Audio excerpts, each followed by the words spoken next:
Hello friends.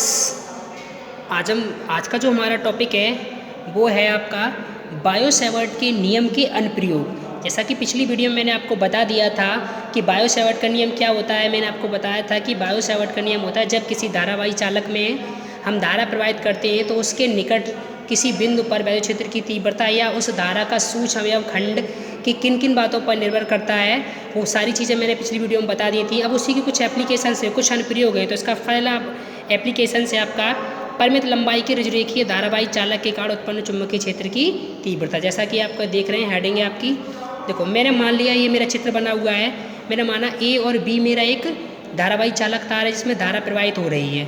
आई यहाँ भी दिखाया मैंने, आई को यहाँ भी दिखाया है। क्लियर, आप देख सकते हैं सभी लोग।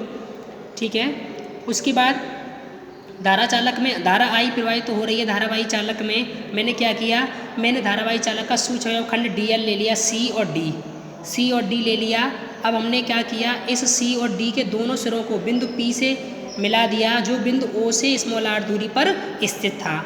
ठीक है, जैसे ही मिलाएंगे तो इनके बीच में कोणांतरित हो गया डी फाई। मैंने मान लिया इनकी आपका जो बिंदु सी है और पी की दूरी कितनी है, एक्स है। ठीक है, उसी प्रकार ठीक मैंने क्या किया है, बिंदु सी से ई आपकी जो रेखा थी डी पी उस पर एक लंब डाला सी ई। ठीक है, एक लंब डाल दिया मैंने सी ई।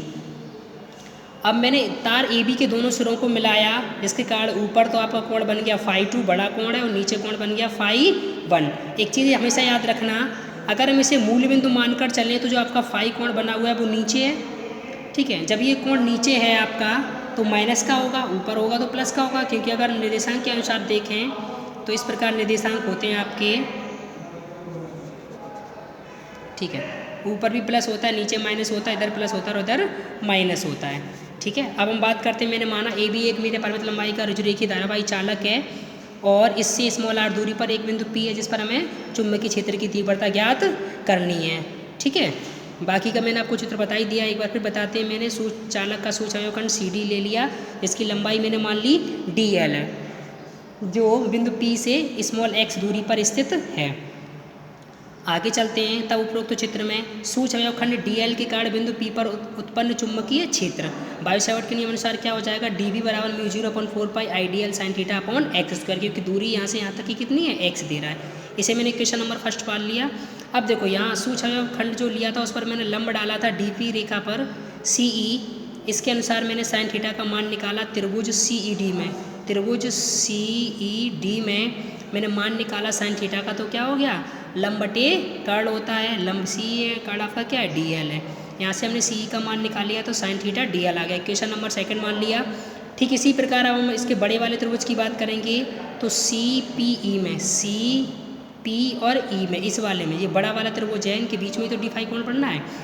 अब कोण क्या बनना है, साइन डी फाई बनना है।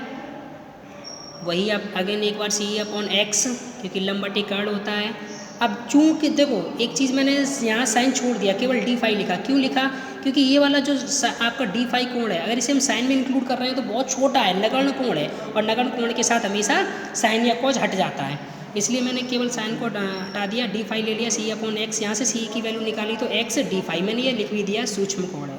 क्लियर। अब हमने क्या किया, ये एक्स डी फाई है वो साइन थीटा डी एल की जगह रख दिया इक्वेशन नंबर फर्स्ट में, तो मुझे इक्वेशन नंबर 4 ये प्राप्त हो गया, डी वी बराबर mu 0/4 pi i upon x D phi.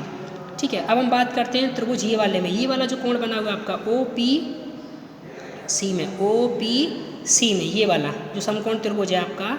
ठीक है, इसमें बात करेंगे तो हम इसमें कॉज का मान निकालेंगे। क्यों कॉज का मान निकालेंगे, क्योंकि मेरे पास इस वाली रेखा का मान नहीं है, लंब का मान नहीं है, केवल कर्ण का और आधार का है। और कर्ण और आधार किस में आते हैं, केवल और केवल कॉस थीटा में, यानी कि कॉस फाइव यहाँ ले ली, कोण फाइव बनना है तो कॉस फाइव बराबर आर अपॉन एक्स। यहाँ से मैंने एक्स का मान निकाला आर के पदों में, आर अपॉन कॉस फाइव आ गया। मैंने इसे क्वेश्चन नंबर 4 में रखा तो मेरे पास ये मान प्राप्त हो गया, डी बी बराबर mu 0/4 pi I cos phi upon R D phi. ठीक है, तब बिंदु पर पी पर हम कुल परिणामी तीव्रता निकालें। हम जानते हैं परिणामी तीव्रता जब हम जैसे ही निकालेंगे तो मुझे क्या करना पड़ेगा, समाकलन करना पड़ेगा। तो हम समाकलन करेंगे, अब किसके सापेक्ष करेंगे, कहाँ से कहाँ सर, माइनस के फाई 1 से लेकर फाई 2 तक। क्लियर। मैंने समाकलन साइन लगा दिया। हम जानते हैं जो कांस्टेंट राशि होती है उन्हें बाहर ले लेते हैं समाकलन के साइन से। कांस्टेंट राशियों का ना ही तो अवकलन होता है और ना ही समाकलन होता है। क्लियर। साइन फाइव, अरे आ रहे भाई, उसके बाद म्यू 0 अपॉन आई, इसका मैंने अवकलन किया साइन फाइव 2 माइनस के साइन फाइव 1, ठीक है।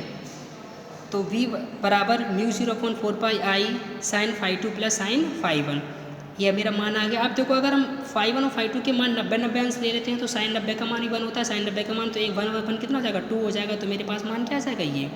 और जब एक फाइव 1 का मान 90 मानेंगे, फाइव 2 का मान 0 मानेंगे, तो मेरे पास चुंबकीय क्षेत्र की तीव्रता क्या होगी, b बराबर mu 0 upon 4 pi i upon are.